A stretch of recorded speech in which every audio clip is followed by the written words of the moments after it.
Friends, मैं पूनम राय। इससे पहले के वीडियो में हमने लिंग, वचन, कारक, ये वो तत्व हैं जो संज्ञा पर प्रभाव डालते हैं, इनके बारे में हमने जाना था। आज इसमें जो वस्तुनिष्ठ प्रश्न लाई हूं मैं, उसमें लिंग, वचन और कारक से संबंधित ऐसे प्रश्न हैं जो बीएड, यूपीएससी, आरआरबी, बैंकिंग की किसी भी परीक्षा में या सिविल सर्विसेज की परीक्षाओं में पूछे जाते हैं। तो बहुत महत्वपूर्ण प्रश्न जगह जगह से ढूंढ के लाई हूँ। उम्मीद है इससे आप लोगों को फायदा होगा। शुरू करते हैं। लिंग किस भाषा का शब्द है?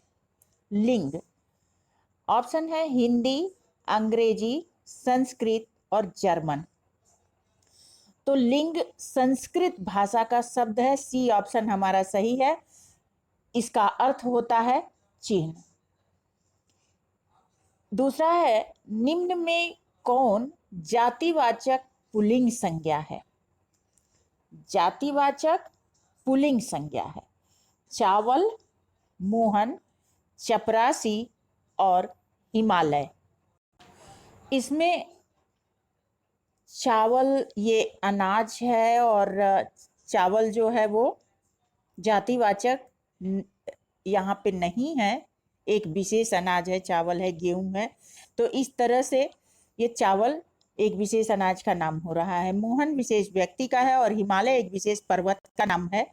और जो हमारा सही ऑप्शन होगा सी, चपरासी, ये जातिवाचक पुल्लिंग संज्ञा है। ठाकुर शब्द का स्त्रीलिंग क्या होगा? ऑप्शन है ठकुरानी, ठकुराइन, ठकुरिन और ठाकुरी। तो सही ऑप्शन होगा ठकुराइन। बी वाला ऑप्शन हमारा सही है।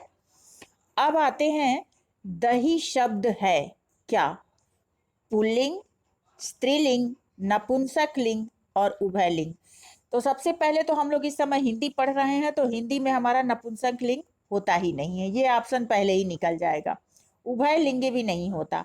अब पुल्लिंग और स्त्रीलिंग में देखते हैं, तो इसमें हमें तय करना कि ये पुल्लिंग है या स्त्रीलिंग है।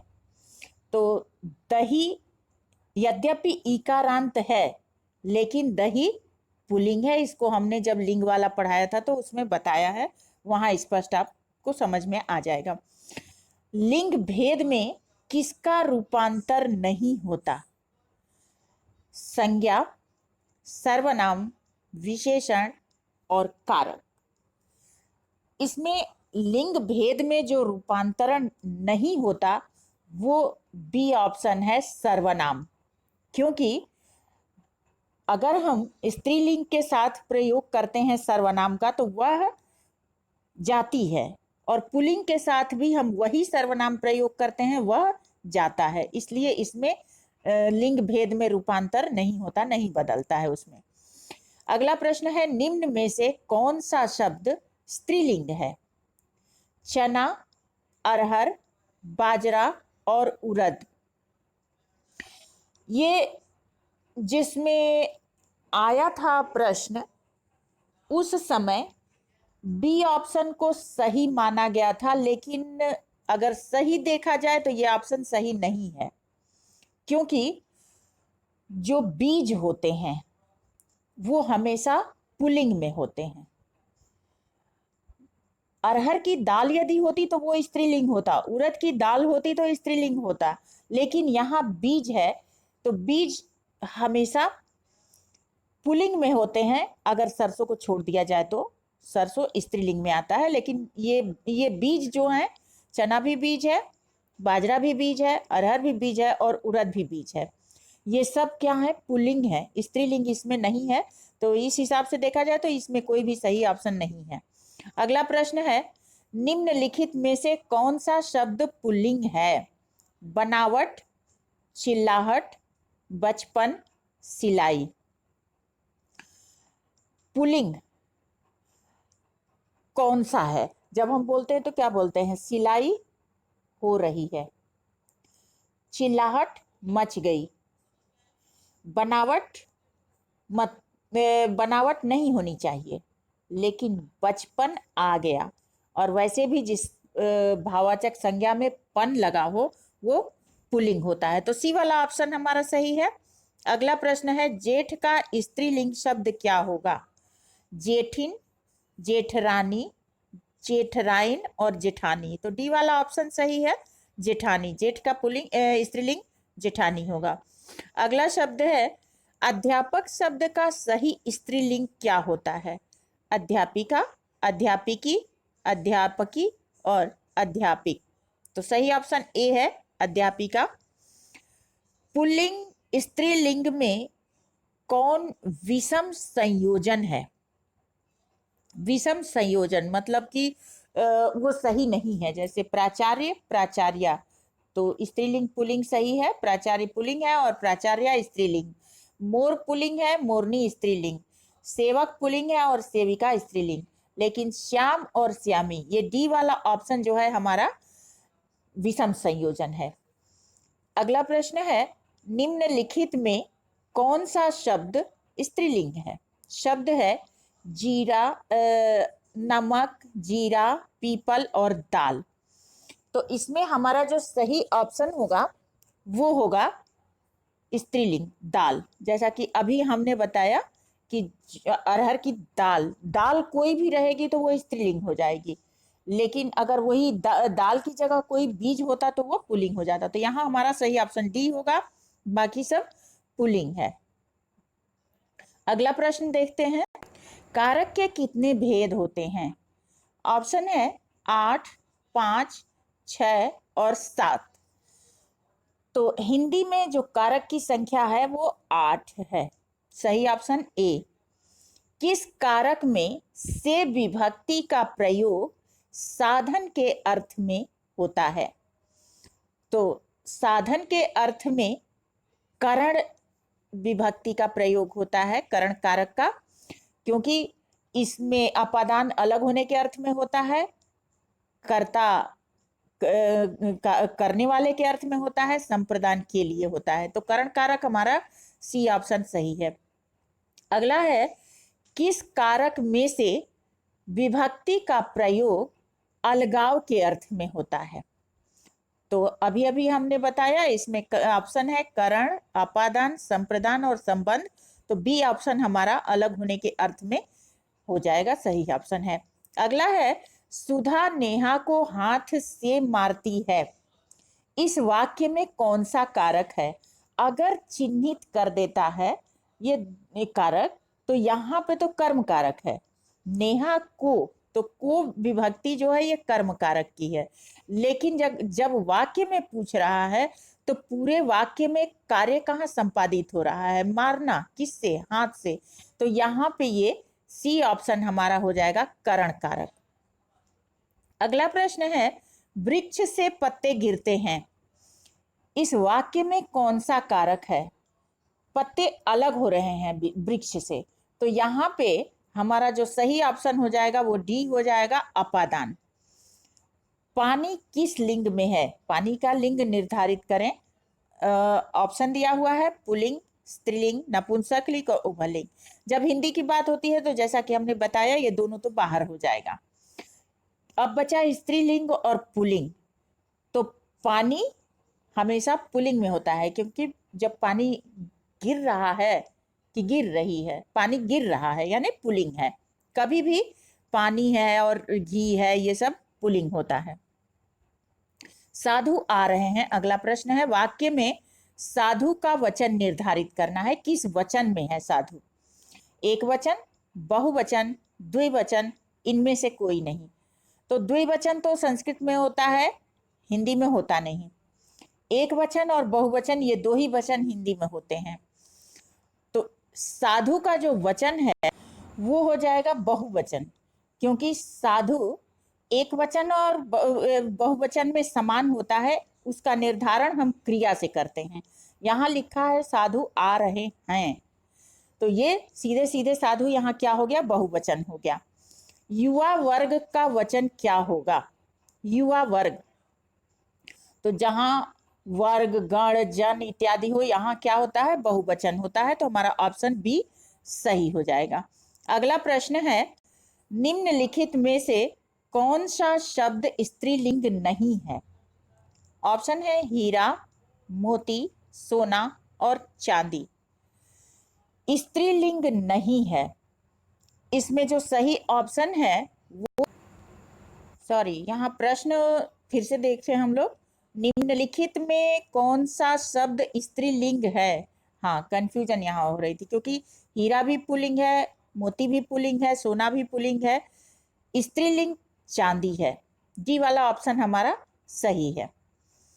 निम्नलिखित में से कौन सा शब्द स्त्रीलिंग है? अगला ऑप्शन है दही, मोती, किताब और तेल।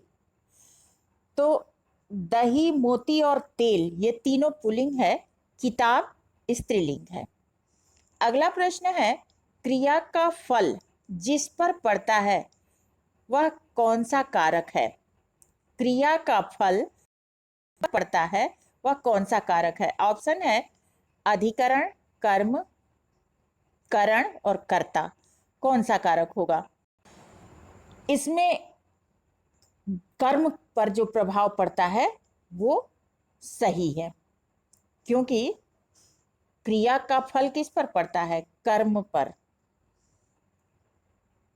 तो हमारा सही ऑप्शन सी हो जाएगा। वह कार मेरी है, इस वाक्य में कौन सा कारक है? वह कार मेरी है। इसमें कारक कौन सा होगा? करण कारक, संबंध कारक, संप्रदान कारक या अपादान कारक। इन दोनों के बीच में क्या बता रहा है? कार किसकी है? मेरी है। तो यहाँ कार में और मेरे में संबंध बता रहा है, यानी कि ये बी वाला ऑप्शन हमारा संबंध कारक सही है। तोता डाली पर बैठा है, पर, में और पर ये अधिकरण कारक के चिन्ह होते हैं। तो सी वाला ऑप्शन हमारा सही है, क्योंकि संप्रदान का के लिए हो जाएगा, करण का से हो जाएगा और अपादान का से अलग होने के अर्थ में हो जाएगा। अगला ऑप्शन प्रश्न है पिता ने पुत्र को डंडे से मारा।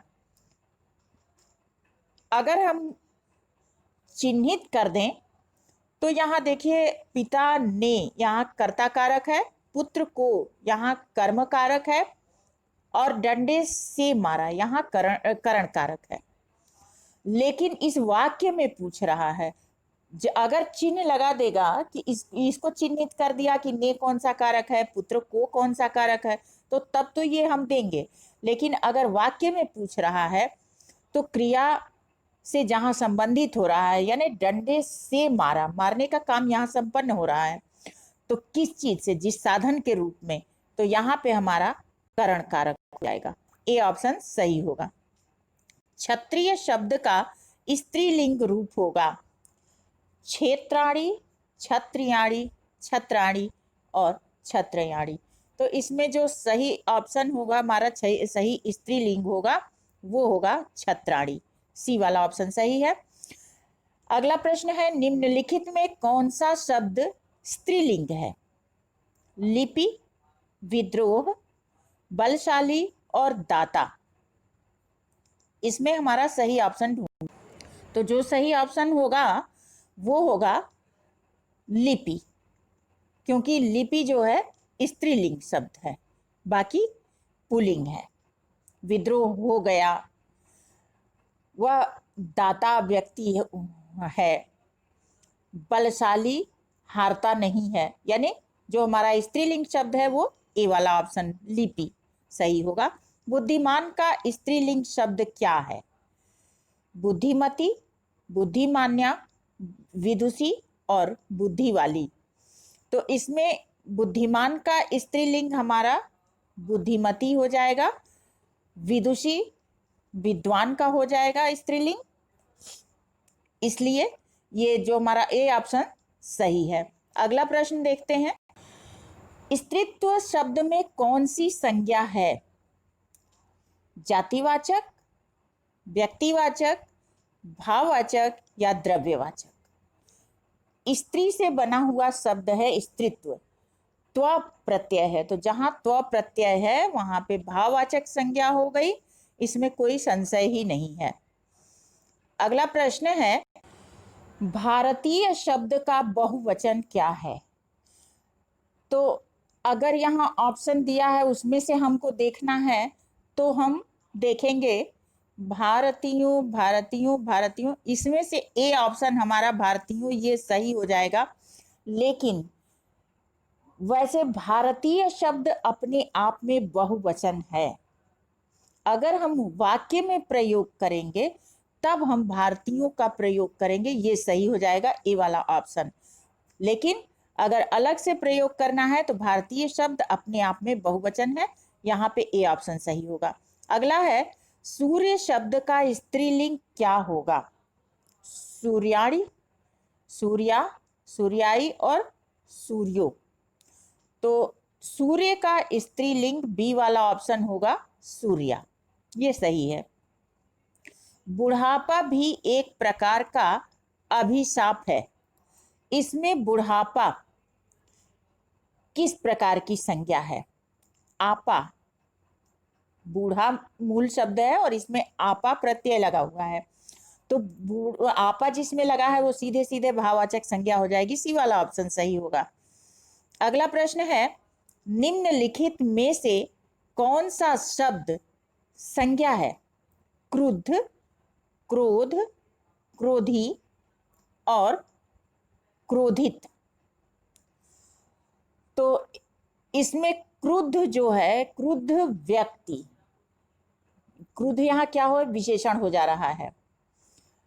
क्रोध, हाँ ये संज्ञा है, भाववाचक संज्ञा है, क्योंकि क्रोधी, क्रोधी व्यक्ति ये भी विशेषण हो जा रहा है, क्रोधित ये भी विशेषण हो जा रहा है, यानी संज्ञा जो हमारी है वो बी वाला ऑप्शन सही है।